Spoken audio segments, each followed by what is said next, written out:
Letter 7, Philosophy of Consciousness, Mr. Mansell's third and fourth lectures, Philosophy of Consciousness, the Scotch, Schleiermacher, Mr. Mansell's own treatment of the subject, prayer.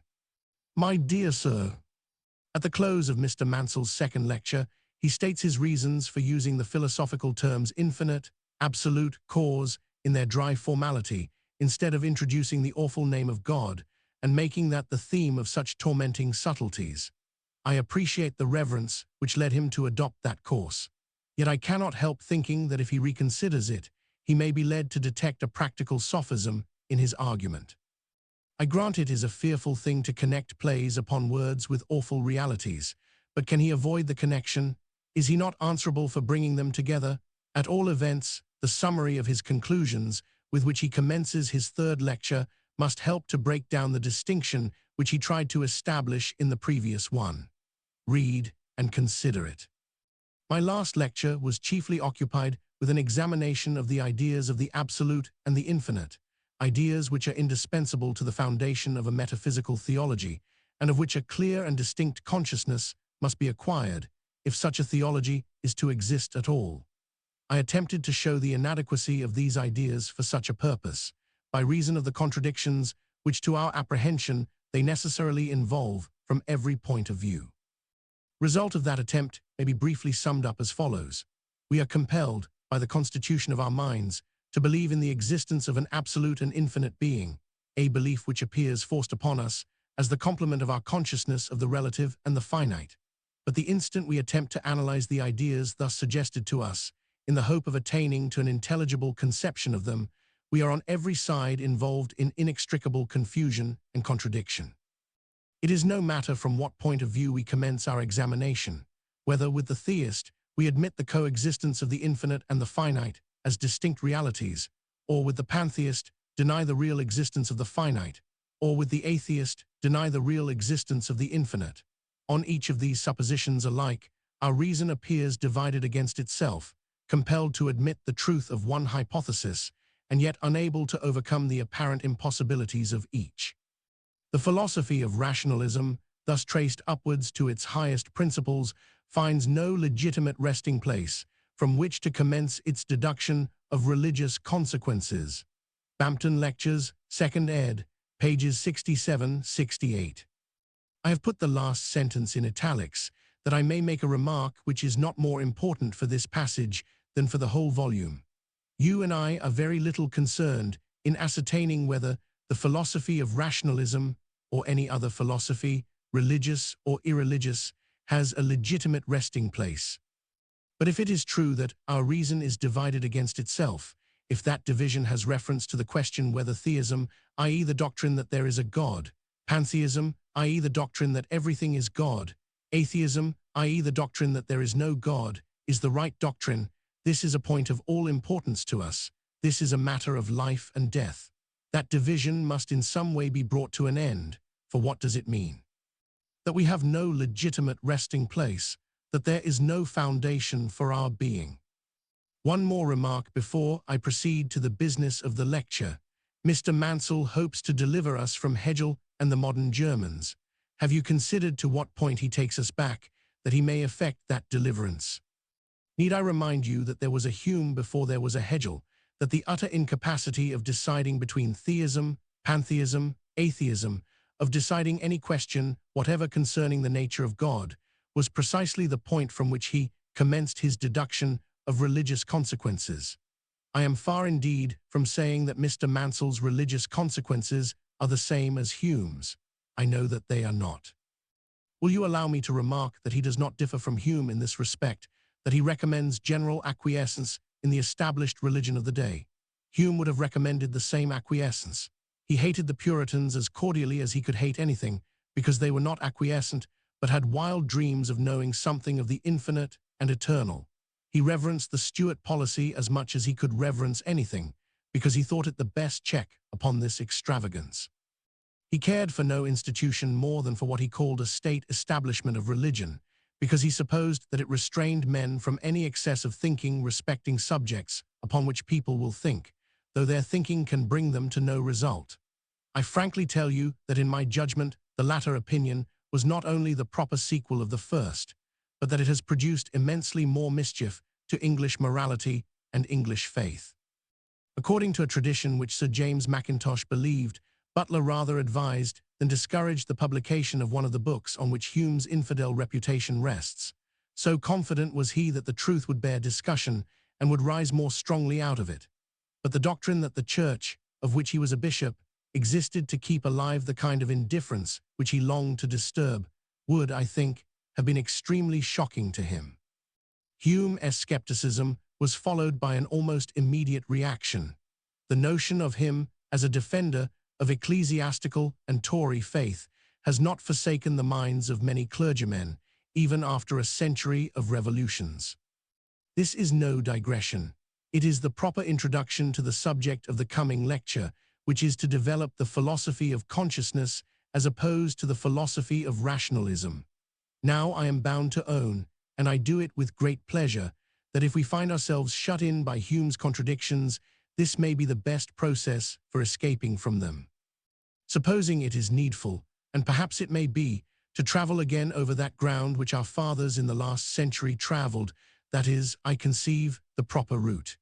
In England and in Scotland, even in France and Germany, men appear to have been led along it, if they were not able ultimately to find their resting place in it. I spoke of a great impatience and weariness of this consciousness, and above all, of a philosophy of consciousness, which has manifested itself in our time, and which I thought had much justification.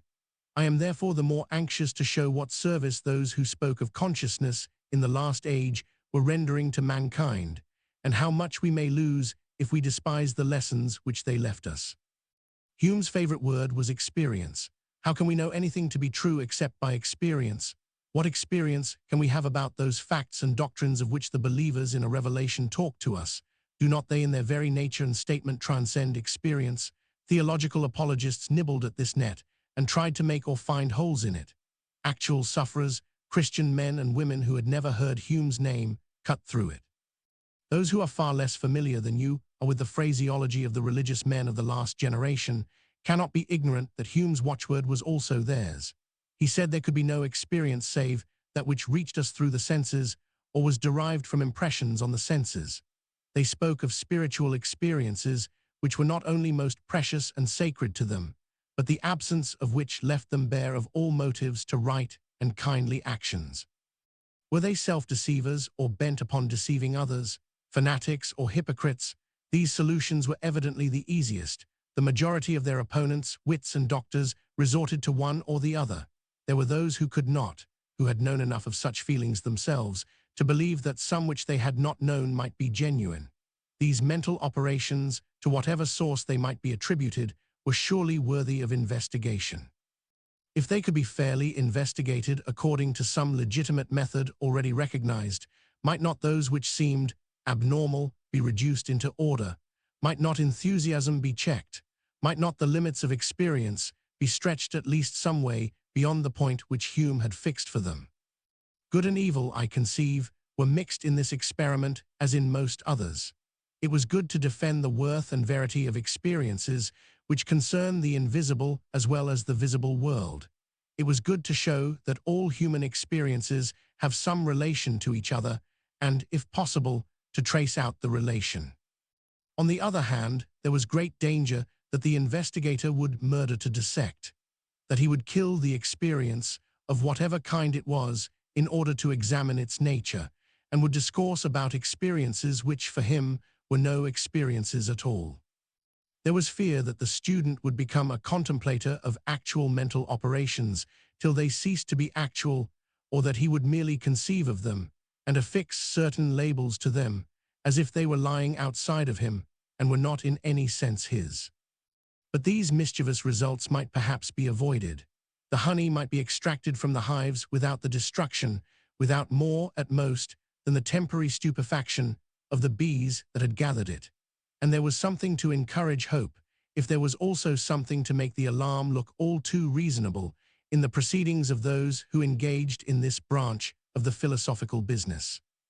The phrase which they adopted, in some degree superseding that of the skeptical philosopher and of the unphilosophical believers, was, it seems to me, a specially happy one.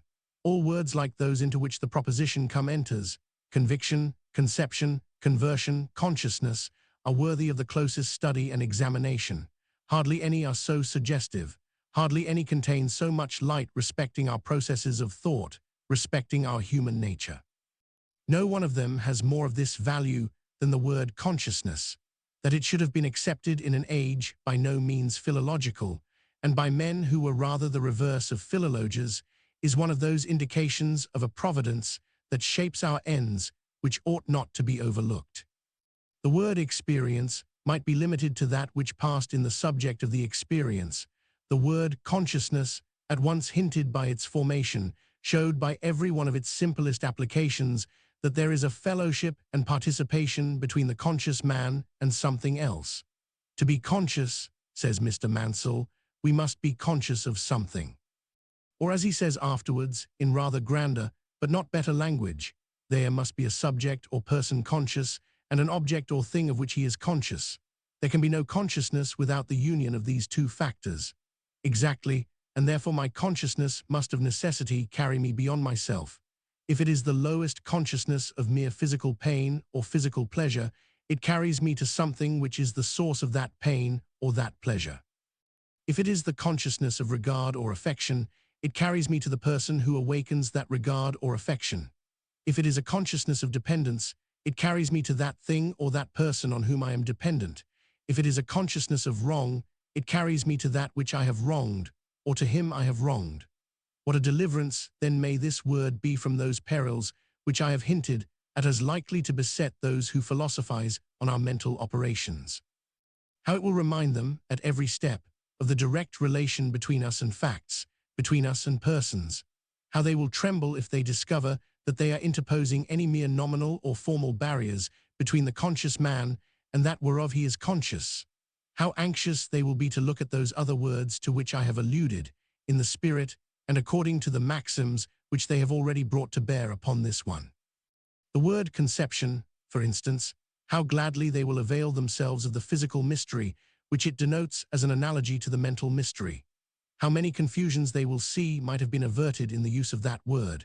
How many hard judgments respecting other men's use of it, if it had been recollected that every act of ours which seems most internal, most our own, implies cooperation, implies something which is not our own.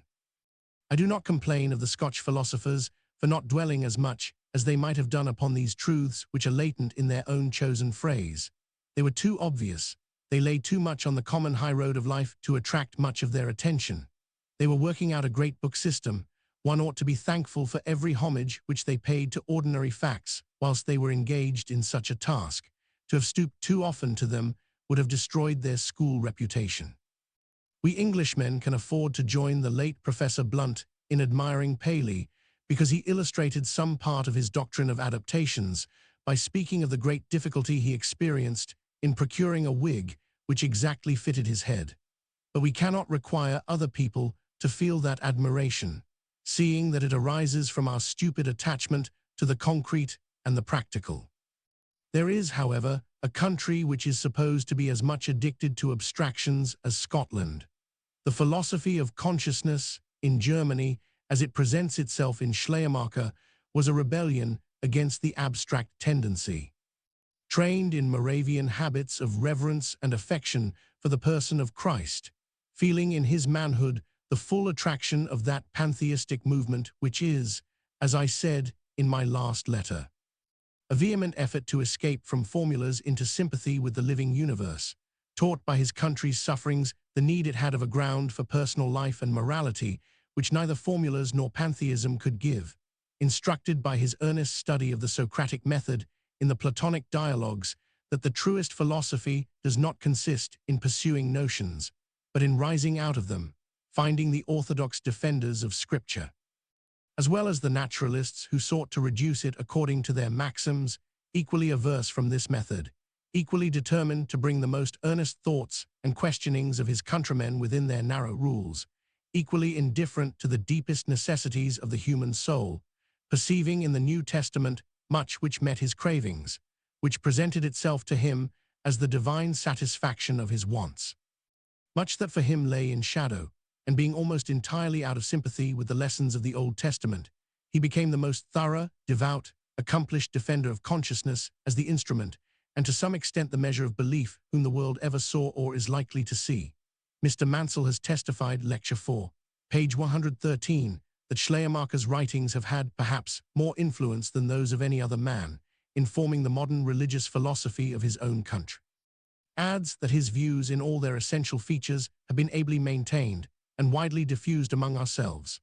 Those of Schleiermacher's countrymen whom I have known, and who have described to me the influence he has exerted over them, have not spoken so much of his forming their religious philosophy, as of his leading them to think what philosophy was and what religion was. He found his disciples, they said, eager for a set of conclusions well packed and ticketed as religious or philosophical. He withdrew them from that ambition. He led them to feel for themselves after that which was needful for their own being. His teaching or method, they said, encouraged the activity and earnestness of their minds, but it forbade, by its very nature, the acceptance of the decrees or dogmas of the teacher. If therefore it is true, as Mr. Mansell affirms, that some are wishing to establish a Schleiermacher school among us, the best way of defeating their purpose would be, not to display Schleiermacher's weakness, but to exhibit him in his full strength. If he was the man which his countrymen say that he was, which his Scotch or English admirers think that he was, he must be shriveled, distorted, changed into the thing that he was not, when he becomes the representative of a certain bundle of opinions. Those who would maintain his views in all their essential features will commit a practical solecism, of which that slip-slip phrase is a tolerably faithful exponent. I should grieve much for the sake of Schleiermacher's own character, still more for the sake of our English faith and honesty, if there was this attempt to copy, or rather to caricature, him in England. But Mr. Mansell certainly has done nothing to avert the danger by describing Schleiermacher as the chief modern representative of eclectical Christianity. Such language will at once be felt by those who know the facts to be coarse and unjust, merely adapted to the prejudices of English hearers. A man who seeks that which he needs for his moral life is the very reverse of an eclectic, who takes that which will fit into his system and leaves out that which disturbs it. Nor will the far more sympathizing criticism on Schleiermacher, part of which Mr. Mansell quotes, note, page 419 from Mr. Vaughan's Remains, have much effect on those who have felt his power.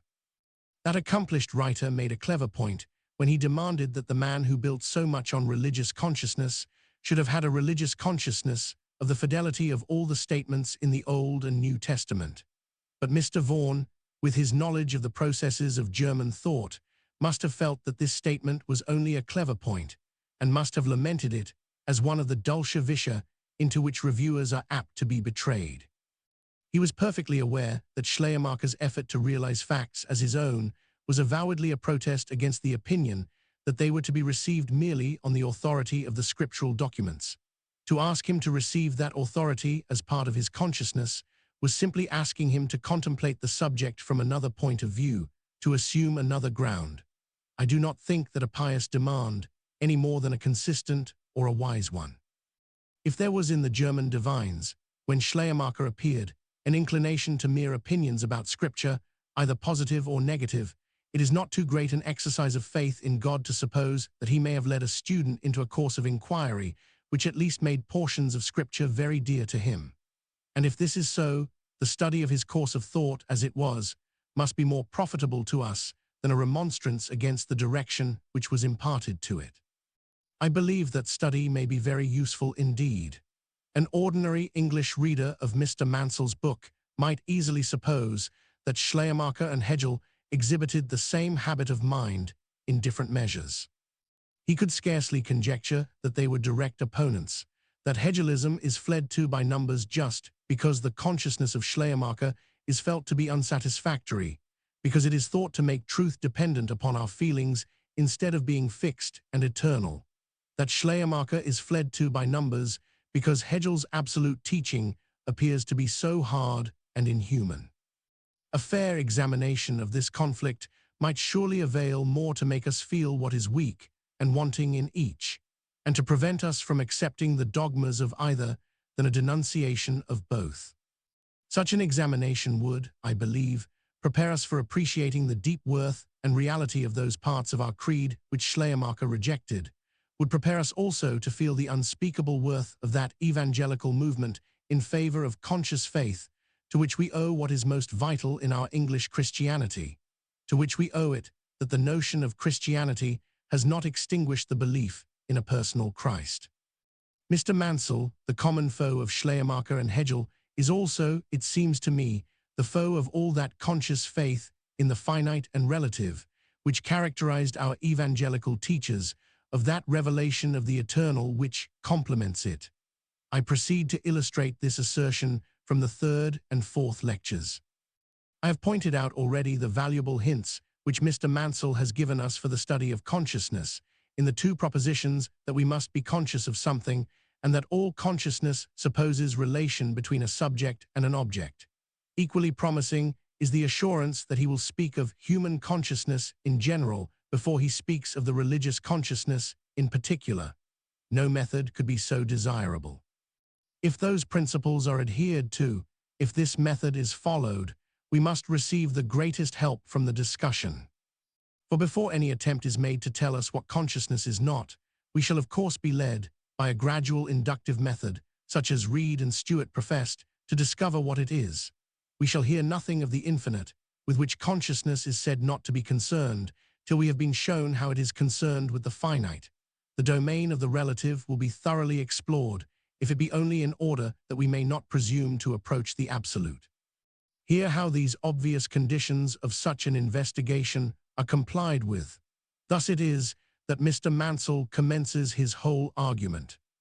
To be conscious, we must be conscious of something, and that something can only be known as that which it is by being distinguished from that which it is not. But distinction is necessarily limitation, for if one object is to be distinguished from another, it must possess some form of existence which the other has not, or it must not possess some form which the other has. But it is obvious that the infinite cannot be distinguished, as such, from the finite, by the absence of any quality which the finite possesses, for such absence would be a limitation. Nor yet can it be distinguished by the presence of an attribute which the finite has not, for as no finite part can be a constituent of an infinite whole, this differential characteristic must itself be infinite, and must at the same time have nothing in common with the finite. We are thus thrown back upon our former impossibility, for this second infinite will be distinguished from the finite by the absence of qualities which the latter possesses. A consciousness of the infinite as such thus necessarily involves a self-contradiction, for it implies the recognition, by limitation and difference, of that which can only be given as unlimited and indifferent. That man can be conscious of the infinite is thus a supposition which, in the very terms in which it is expressed, annihilates itself. Consciousness is essentially a limitation, for it is the determination of the mind to one actual out of many possible modifications. But the infinite, if it is to be conceived at all, must be conceived as potentially everything and actually nothing, for if there is anything in general which it cannot become, it is thereby limited, and if there is anything in particular which it actually is, it is thereby excluded from being any other thing.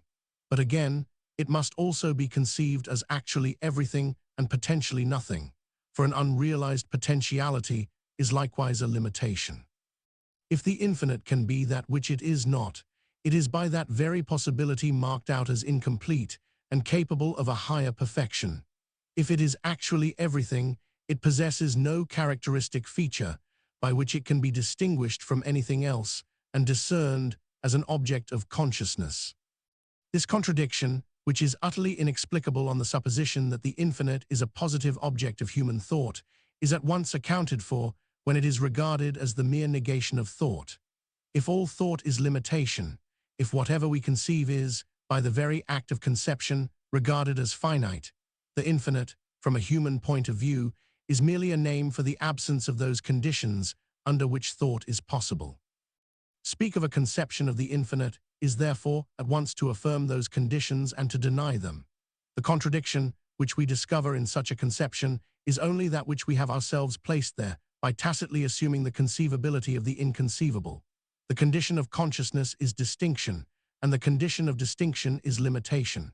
We can have no consciousness of being in general which is not some being in particular. A thing in consciousness is one thing out of many. In assuming the possibility of an infinite object of consciousness, I assume, therefore, that it is at the same time limited and unlimited, actually something without which it could not be an object of consciousness, and actually nothing without which it could not be infinite. Bampton Lectures, 2nd ed., pages 70-73. What is this? An account of the facts of human consciousness generally as distinguished from the facts of religious consciousness specially. I ask you to read over the passage which I have extracted and the rest of the lecture down to the beginning of the 96th page, in which the author announces that he has concluded this first portion of the argument and is ready to enter upon the second, and to say whether I am or am not justified in making these assertions.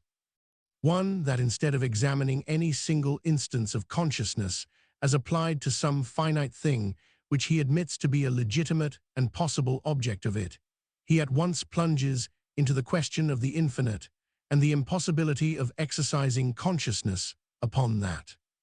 2. That so far from holding himself aloof from questions concerning the religious consciousness in this part of his inquiry, all the most awful subjects with which, rightly or wrongly, religious consciousness has been assumed to have some connection, the consciousness, personality, nature of God, come into the discussion, and the settlement of them is taken for granted.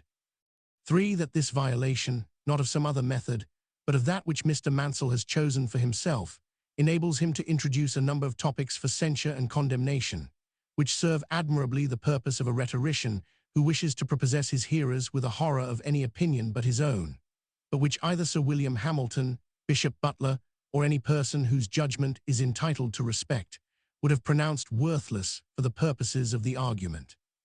But this is a small part of my complaint. I could have forgiven Mr. Mansell for anticipating what was to come hereafter if he had done the very smallest justice to the subject which lay before him. But when he enters the region of consciousness, he is so far from forsaking the dry terminology with which we found him exclusively occupied in the last lecture, that we have here a mere repetition of that terminology. His whole argument turns not on my consciousness of finite things and my incapacity for being conscious of infinite things, but upon my consciousness of the term finite and the term infinite. I could not convince myself for some time that a man of Mr. Mansell's clearness of mind had fallen into so monstrous a confusion as this.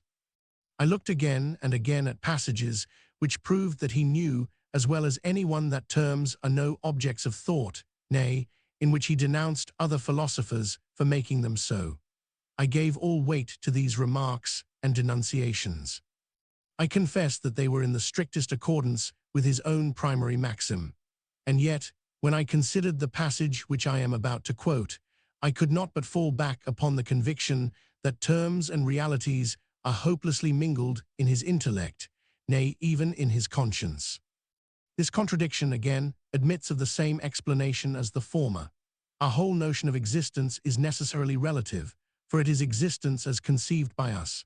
But existence, as we conceive it, is but a name for the several ways in which objects are presented to our consciousness, a general term embracing a variety of relations.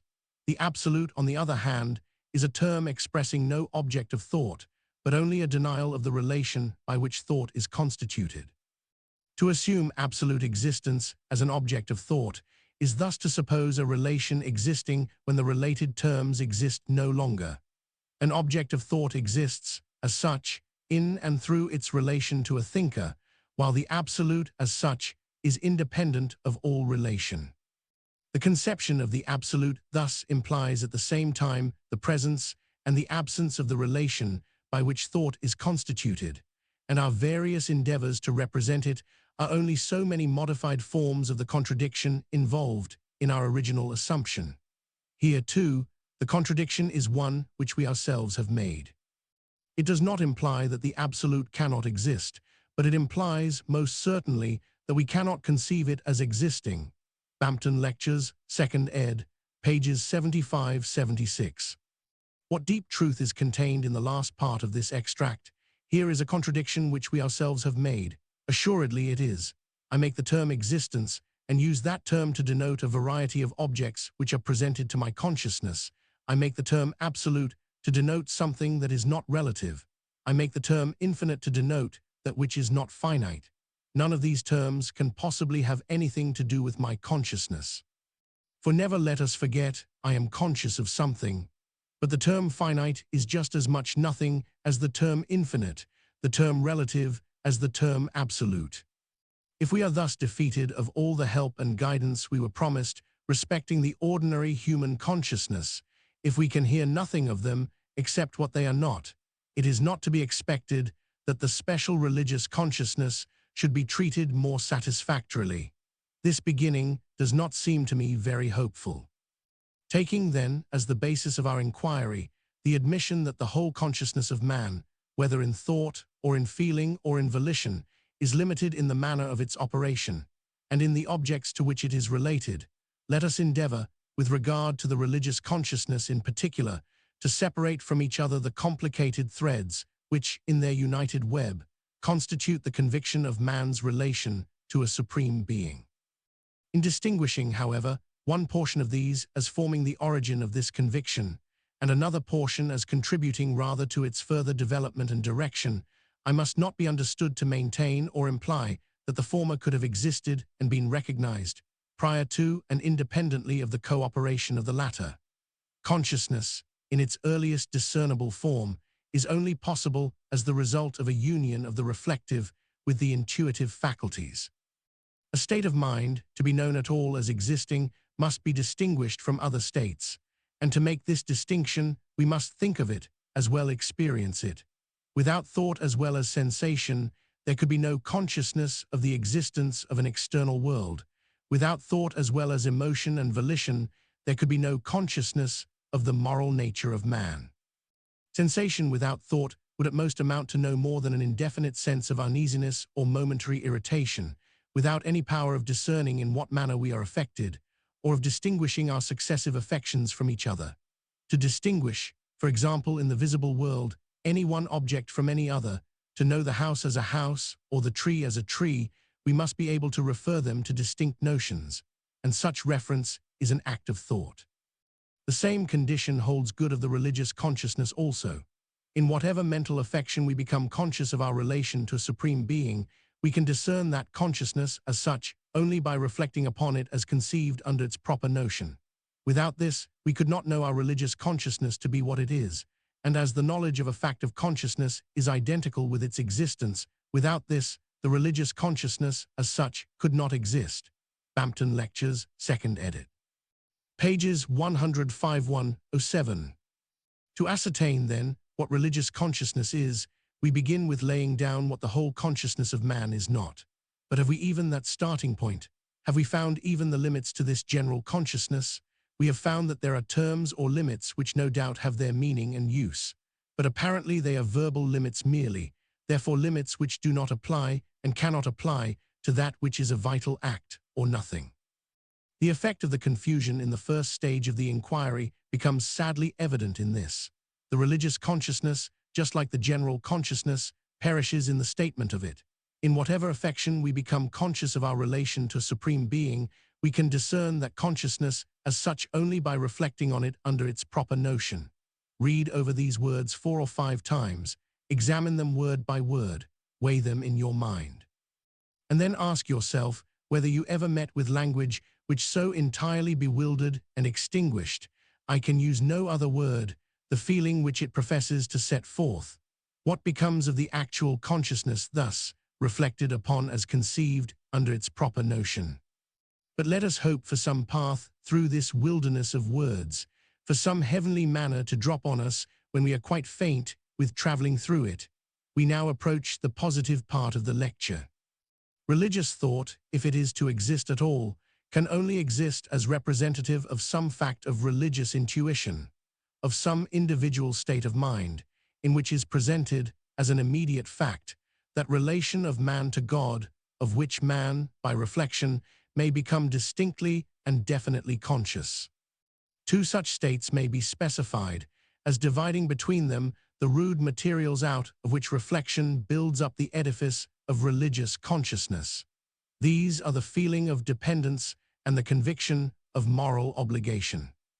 To these two facts of the inner consciousness may be traced, as to their sources, the two great outward acts by which religion in various forms has been manifested among men: prayer, by which they seek to win God's blessing upon the future, and expiation, by which they strive to atone for the offenses of the past. The feeling of dependence is the instinct which urges us to pray.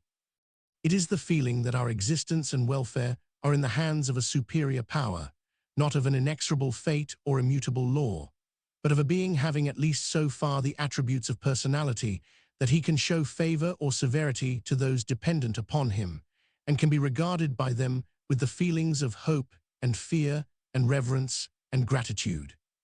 It is a feeling similar in kind, though higher in degree, to that which is awakened in the mind of the child toward his parent, who is first manifested to him as the giver of such things as are needful, and to whom the first language he addresses is that of entreaty. It is the feeling so fully and intensely expressed in the language of the psalmist: "Thou art he that took me out of my mother's womb. Thou wast my hope, when I hanged yet upon my mother's breasts. I have been left unto thee ever since I was born. Thou art my God, even from my mother's womb. Be not thou far from me, O Lord. Thou art my succor, haste thee to help me. I will declare thy name unto my brethren. In the midst of the congregation will I praise thee."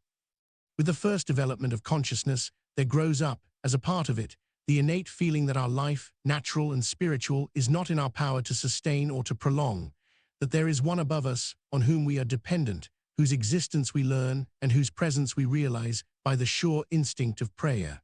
We have thus, in the sense of dependence, the foundation of one great element of religion, the fear of God. But the mere consciousness of dependence does not of itself exhibit the character of the being on whom we depend. It is as consistent with superstition as with religion, with the belief in a malevolent as in a benevolent deity. It is as much called into existence by the severities as by the mercies of God, by the sufferings which we are unable to avert, as by the benefits which we did not ourselves procure. The being on whom we depend is, in that single relation, manifested in the infliction of pain, as well as in the bestowal of happiness. But in order to make suffering, as well as enjoyment, contribute to the religious education of man, it is necessary that he should be conscious, not merely of suffering, but of sin, that he should look upon pain not merely as inflicted, but as deserved, and should recognize in its author the justice that punishes, not merely the anger that harms. In the feeling of dependence, we are conscious of the power of God, but not necessarily of his goodness.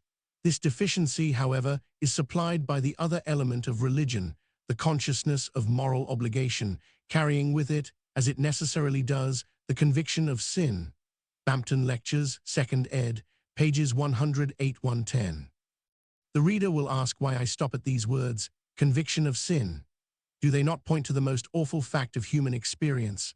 Ought I not, in all justice, to let the writer show, by his interpretation of them, that he does mean consciousness by consciousness, conviction by conviction, that he does not, after all, merely put them at a distance from himself and range them under their proper notion?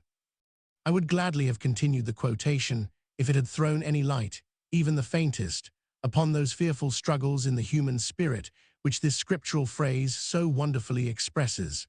But the moment it has been uttered, Mr. Mansell proceeds to refute Kant's doctrine of an autonomy of the will, as well as to attack the fiction of an absolute law binding on all rational beings. I may venture to meet him again, some time or other, on that last question, but I will not be diverted by it from the one that is now in hand. We are speaking of religious consciousness. Let us confine ourselves to that. It is said to be an edifice built up of the rude materials formed out of two states of mind. The first rude material is the feeling of dependence, surely a most deep and wonderful feeling or state of mind. But is it not itself a consciousness? Am I not conscious of actual dependence on something or some person? The child is so, from whom Mr. Mansell draws the best, because the simplest, of all illustrations and proofs. David is so, in that psalm which he quotes. Neither the child nor the king builds up a consciousness out of one or two states of mind. Each has a deep want and is drawn by it to a person who meets the want, to a person who has been the awakener of it. Is it not a grievous thing to put a multitude of phrases between this fact and ourselves? Do not David's words take us into the very heart of the consciousness? If it is anything but a school phrase, is it not this? And what do we gain by reducing it into this school jargon, but the destruction of the thing which that jargon endeavors to explain? The words of the psalmist tell us of an act of direct trust in a person, in whom for some reason or other he can trust, whose character or name is worthy of his trust, and worthy of other men's trust too, seeing that he says he will proclaim it to his brethren and to the congregation. And am I the better for being told that this is the foundation of one great element of religion? It is impossible that an accomplished scholar could have spoken of the foundation of an element, if he had not been busy in leading us further and further from the real and the actual into vagueness and emptiness. Mr. Mansell speaks next of another of these elements of religion, the consciousness of moral obligation. Here, again, one is pained by finding how the near is explained by the distant, the known by the unknown, the undoubted fact by the logical term. That the consciousness of sin in us involves the consciousness of God's goodness is a remark as practical as it is profound. If Mr. Mansell would have dwelt upon it, he would have seen, I fancy, the necessity of altering many of the moral statements which occur in the latter part of his book. He would have made this part of it far clearer and simpler. But to do so, he must have faced those actual experiences of sin which devout men have recorded.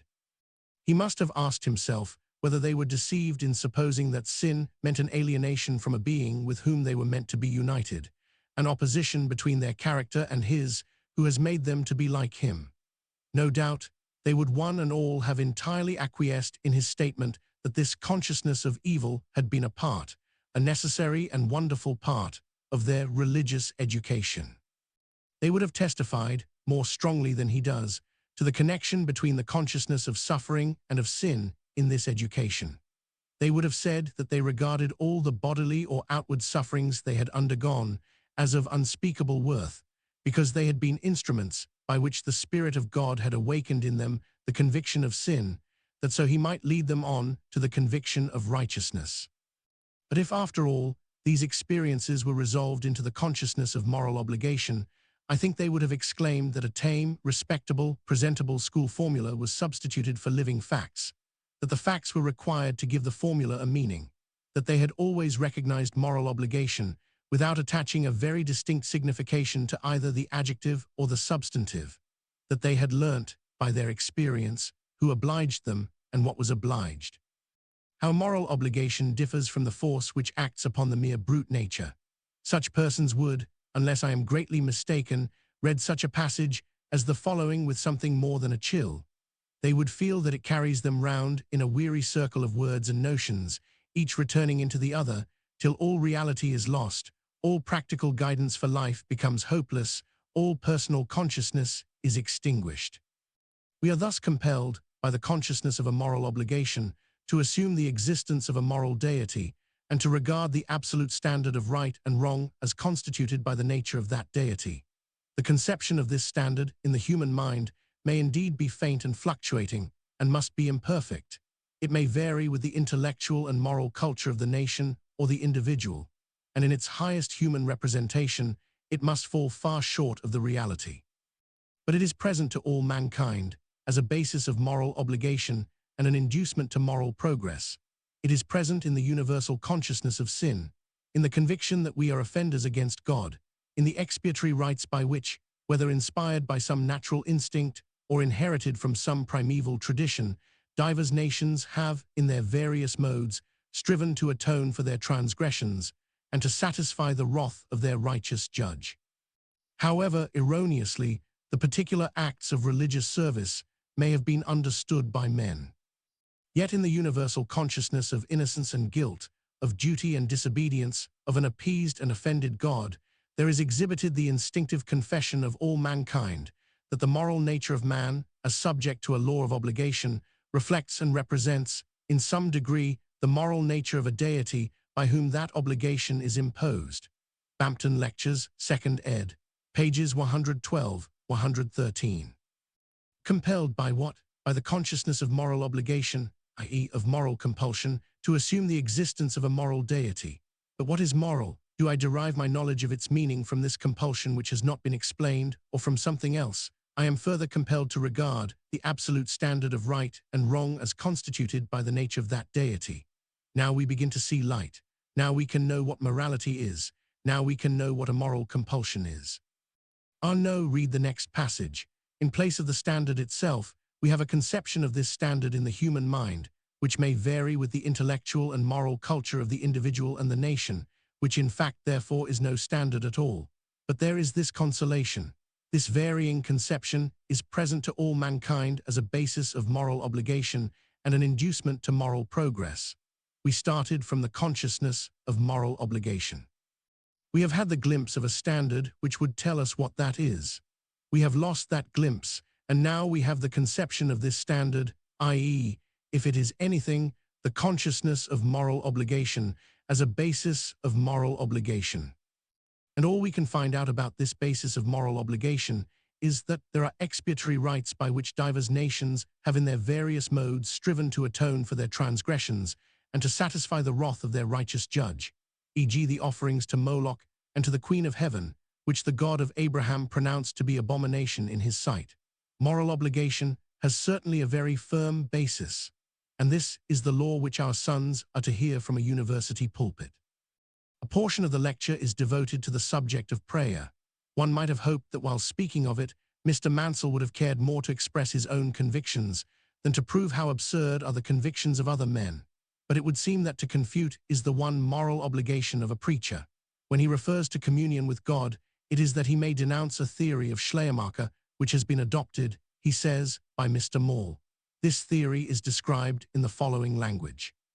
According to Schleiermacher, the essence of religion is to be found in a feeling of absolute and entire dependence, in which the mutual action and reaction of subject and object upon each other, which constitutes the ordinary consciousness of mankind, gives way to a sense of utter, passive helplessness, to a consciousness that our entire personal agency is annihilated in the presence of the infinite energy of the Godhead. In our intercourse with the world, he tells us, whether in relation to nature or to human society, the feeling of freedom and that of dependence are always present in mutual operation upon each other, sometimes in equilibrium, sometimes with a vast preponderance of the one or the other feeling, but never to the entire exclusion of either. But in our communion with God, there is always an accompanying consciousness that the whole activity is absolutely and entirely dependent upon Him, that whatever amount of freedom may be apparent in the individual moments of life, these are but detached and isolated portions of a passively dependent whole. Bampton Lectures, 2nd ed., page 114. Now I think anyone who will be at the pains to refer to the Christliche Glaube of Schleiermacher will discover that he certainly was not putting forth a theory on the subject of religion or of prayer. Rightly or wrongly, he had evidently a dread of theories in this region. He was disposed, his opponents always say, to exaggerate the feeling above the intellect. Piety in itself, he says, in one of his fundamental axioms, is neither knowing nor a doing, weder ein Wissen noch ein Thun, but an inclination and determination of the feeling, ein Neigung und Bestimmtheit des Gefühls. Evidently he desired to describe what he regarded as a fact, or rather as the central fact of his own being, that in which he could not be singular or different from other men, but in which he most realized what was common to him with them all. There was a consciousness, it seemed, which lay beneath all others. It expressed the deepest necessity of the creatures in whom the other consciousnesses dwelt. It was the want of his own very self. He confessed a being not imperfect and limited, like himself, apart from whom he could not be, in whom he could lose himself and find rest. Such a statement as this has surely nothing in it of the arrogance and self-sufficiency of the philosopher. It may be inadequate. No one probably would have felt the inadequacy of words to represent the profoundest reality more than its author. But something like it, I think, all persons who have ever prayed or tried to pray have coveted and adopted as the expression of their own impotency, of their surrender to the Almighty and the All-Good. Mr. Mansell makes the following comments upon it. Of this theory it may be observed, in the first place, that it contemplates God chiefly in the character of an object of infinite magnitude. The relations of the object to the subject, in our consciousness of the world and in that of God, differ from each other in degree rather than in kind. The deity is manifested with no attribute of personality. He is merely the world magnified to infinity, and the feeling of absolute dependence is in fact that of the annihilation of our personal existence in the infinite being of the universe. Of this feeling, the intellectual exponent is pure pantheism, and the infinite object is but the indefinite abstraction of being in general, with no distinguishing characteristic to constitute a deity. For the distinctness of an object of consciousness is in the inverse ratio to the intensity of the passive affection. As the feeling of dependence becomes more powerful, the knowledge of the character of the object on which we depend must necessarily become less and less. For the discernment of any object as such is a state of mental energy and reaction of thought upon that object. Hence the feeling of absolute dependence, supposing it possible, could convey no consciousness of God as God, but merely an indefinite impression of dependence upon something. Towards an object so vague and meaningless, no real religious relation is possible. In the second place, the consciousness of an absolute dependence in which our activity is annihilated is a contradiction in terms, for consciousness itself is an activity. We can be conscious of a state of mind as such only by attending to it, and attention is in all cases a mode of our active energy. Thus the state of absolute dependence, supposing it to exist at all, could not be distinguished from other states, and as all consciousness is distinction, it could not, by any mode of consciousness, be known to exist. Bampton Lectures, 2nd ed., pages 115–117. The remark that one who prays thus must contemplate God as an infinite magnitude is the most astounding I ever met with. How can any human being feel that an infinite magnitude overpowers his will, subjects his restlessness, leads him captive? And what a strange fancy that this is the meaning and attraction of pantheism. Doubtless Schleiermacher had heard, as most earnest men at some time or other have heard, the singing of the mermaid who would draw down the fisherman into the deep. Doubtless the charm of sinking all personal existence in the vast whole had once seemed to him irresistible. But never, we may be sure, for a single moment did the hope of being crushed under an infinite magnitude dawn upon him as a vision of delight. He must have known even then too much of the nature of self and of the burden of self to think of bulk as having anything to do with the power that extinguished it. As he grew better to understand what that self is which is identical with sin, what that independence is which is only another name for slavery, he will have known that no infinite world could receive the sacrifice, that nothing can claim the subjection of the spirit, but an infinite love. The second objection is curiously in accordance with Mr. Mansell's treatment of the whole subject. An absolute dependence in which our activity is annihilated is a contradiction in terms.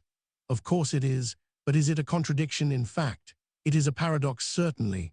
All consciousness is a paradox on this very ground, that it is an activity in us, and yet that it is always passing out of us into that of which we are conscious. Every feeling of child, friend, lover is tending towards this consummation. When the activity is highest, it becomes self-forgetfulness. And what is putting our trust in the Lord, believing in Him, casting our burden upon Him, but the full realization of this self-oblivion? Can prayer, if it be communion with God, be anything but that?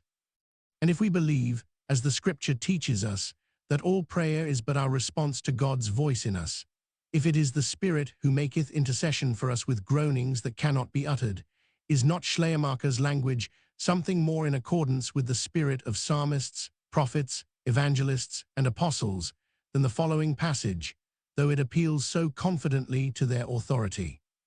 In the third place, the theory is inconsistent with the duty of prayer. Prayer is essentially a state in which man is in active relation towards God, in which he is intensely conscious of his personal existence and its wants, in which he endeavors, by entreaty, to prevail with God. Let anyone consider for a moment the strong energy of the language of the apostle. Now I beseech you, brethren, for the Lord Jesus Christ's sake, and for the love of the Spirit, that ye strive together with me in your prayers to God for me, or the consciousness of a personal need, which pervades that psalm in which David so emphatically declares his dependence upon God. my God, look upon me. Why hast thou forsaken me, and art so far from my health, and from the words of my complaint? O my God, I cry in the daytime, but thou hearest not. And in the night season also I take no rest. Let him ponder the words of our Lord himself. Shall not God avenge his own elect, which cry day and night unto him? And then let him say, if such language is compatible with the theory which asserts that man's personality is annihilated in his communion with God. But lastly, there is another fatal objection to the above theory. It makes our moral and religious consciousness subversive of each other and reduces us to the dilemma that either our faith or our practice must be founded on a delusion. The actual relation of man to God is the same, in whatever degree man may be conscious of it. If man's dependence on God is not really destructive of his personal freedom, the religious consciousness, in denying that freedom, is a false consciousness.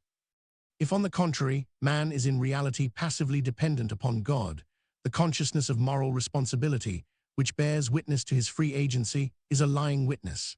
Actually, in the sight of God, we are either totally dependent or partially at least free. And as this condition must be always the same, whether we are conscious of it or not, it follows that in proportion as one of these modes of consciousness reveals to us the truth, the other must be regarded as testifying to a falsehood. Bampton Lectures, 2nd ed., pages 117–118. To the argument from the Psalms I have replied already, that they express the utmost energy of the human spirit is admitted at once, but is not that energy put forth in acts of dependence and trust, is not its regular expression, thy will be done on earth as it is in heaven, does it not reach its highest power and agony in the words of the only begotten Son, not my will, but thine be done? A note which is subjoined to this passage is necessary for the full illustration of it. Schleiermacher himself admits, Christlich Globe, section 38, that the theory of absolute dependence is incompatible with the belief that God can be moved by any human action. He endeavors, however, to reconcile this admission with the duty of prayer by maintaining, section 147, that the true Christian will pray for nothing but that which it comes within God's absolute purpose to grant. This implies something like omniscience in the true Christian and something like hypocrisy in every act of prayer. Bampton Lectures, 2nd ed., note 16, page 360. Is not this a direct answer, not to Schleiermacher, but to the Apostle John? If omniscience in the act of prayer, if something like hypocrisy in every act of prayer, is chargeable on the writer of the Christlich Globe, is not the writer of an epistle, which contains these wonderful words, still more open to that blame? And this is the confidence that we have in him, that if we ask anything according to his will, he heareth us. And if we know that he heareth us, we know that we have the petition that we desired of him. Another deep paradox, surely. Infidels have again and again applied to it the very language which Mr. Mansell applies to the German author. To me, it seems that the whole paradox of our consciousness, as well as all the paradox of Christ's gospel, is hidden here. To me it seems that for the prayer which is not this, for that prayer which answers to Mr. Mansell's idea of conscious activity in beseeching a being of whose will we know nothing, we must seek our precedent, not in the New Testament, not in the book of Psalms, but in that memorable passage of the book of Kings.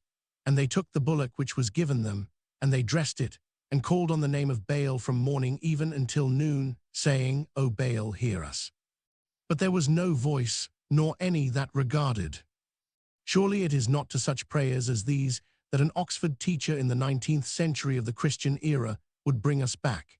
It is clear, from the concluding passage of his lecture, that a very different idea of prayer is present to his inner mind than that which his religious philosophy builds up by reflection out of consciousness.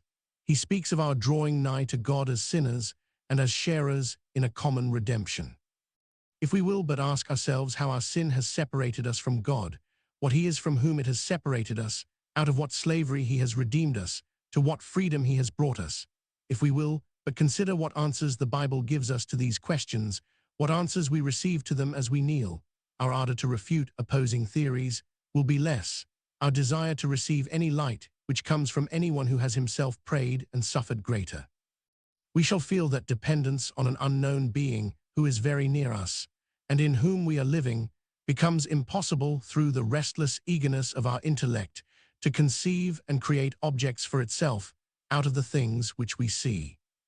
That utter dependence upon that being when he has made himself known, when he has revealed himself to us in his Son as the absolute, infinite, eternal good, who has called us to be his children, is possible, is the highest realization of all that the spirit within us craves for, since it craves to be lost in itself, to be found in him. Faithfully yours,